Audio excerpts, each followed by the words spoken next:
नमस्कार मैत्रिणींनो, ओवी किचनमध्ये आपलं खूप खूप स्वागत आहे। तर आज आपण बघणार आहे तिळगुळाची वडी। तर आता संक्रांतीमुळे आपण करतोच आणि मुलांना खायला पण ह्या दिवसात थंडीच्या तीळ खाल्लेला खूप चांगला असतो, म्हणून आज आपण ती वडी बघणार आहे। तर त्यासाठी काय लागतं ते आता आपण पाहूया। आता त्यासाठी आपल्याला 1 वाटी तीळ आणि 1 वाटी गूळ। हा गूळ तेवढाच झाला होता, पण आता तो खिसून घेतल्यामुळे एकदम खाली बसला, एकदम गोळ्यासारखा तयार झालेला आहे गूळ। आणि हा छान चिक्कीचा वगैरे काही गूळ नाही, साधाच गूळ आहे, फक्त हा खिसून घेतलाय मी। आणि आपल्याला हे तूप आपण 2-3 चमचे वापरणार आहे। आता पहिल्यांदा आपण गॅसवर कढई गरम करायला ठेवली आहे, त्याच्यात आपण गॅस बारीक करून तीळ घालून घेऊया आणि थोडे आपण 5 मिनिटं आपण भाजून घेऊया। तीळ जरा खमंग असे कडकड तडतड उडायला लागले की आपण गॅस बंद करून उतरवणार ते।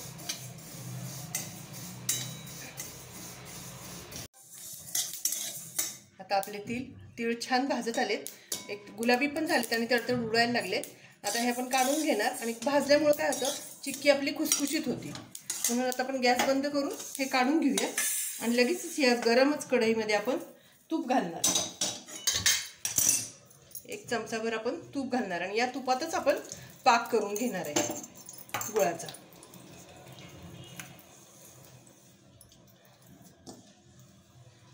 लगेच मेल्ट होतो तो, गुठळी नको म्हणून आपण खिसून घेतलाय तो।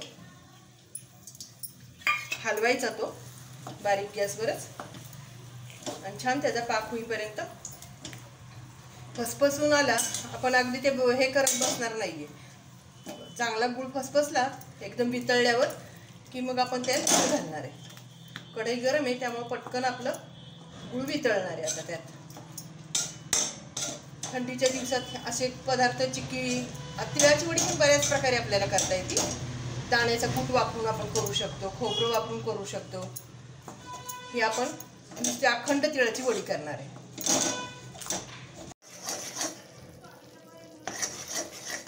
गूळ आपला चांगला मेल्ट झालेला आहे एकदम, आता त्याला फेस यायला लागलाय। आता आपण बघूया,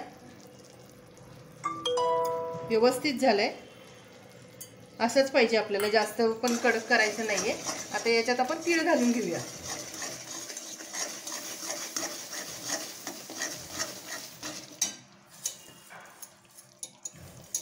एकदम व्यवस्थित झालाय गूळ आपला।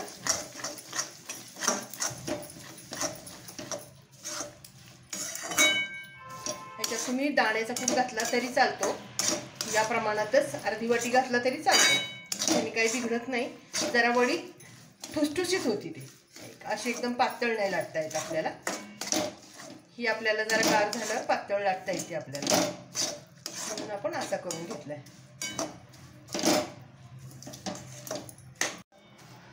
आता हे आपलं झालेलं आहे, आपण खालचा गॅस बंद केलाय, संपूर्ण मिक्स झालेलं आहे आणि आपण ह्या ओट्यावरच हे मिश्रण ओतणार आहे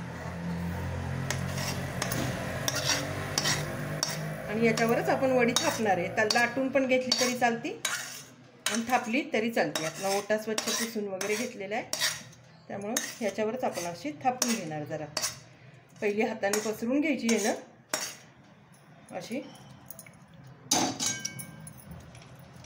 नंतर थोडीशी गार झाली की मग प्लास्टिकचा कागद टाकून आपण ती लाटून घेणार छान। कागदाला पण आपण थोडंसं तूप लावून घेऊया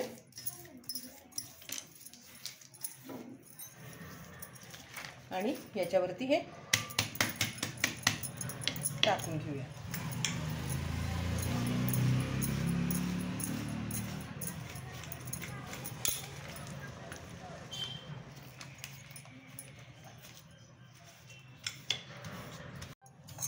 आता आपण यालाच तूप लावून अशी वरनच लाटूया।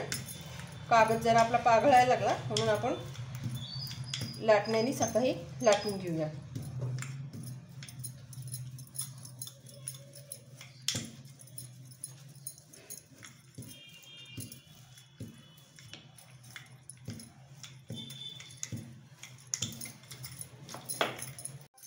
आता ही आपली छान लाटून झालेली आहे।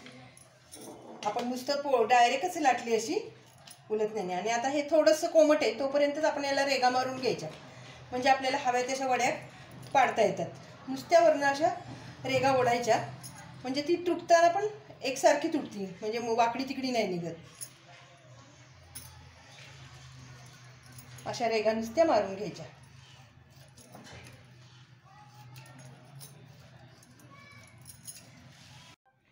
आता आपण छान रेगा मारून घेतलेल्या आहेत, तर आपण आता ही लगेच तोडली तरी चालण्यासारखं आहे आपल्याला।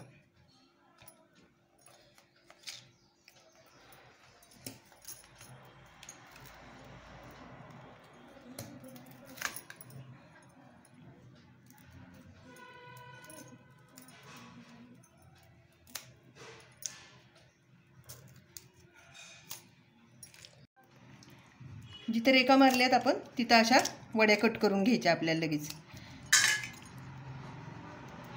बरोबर लक्षात ठेवून तिथंच हे करायचं। एकदम छान वडी झालेली आहे।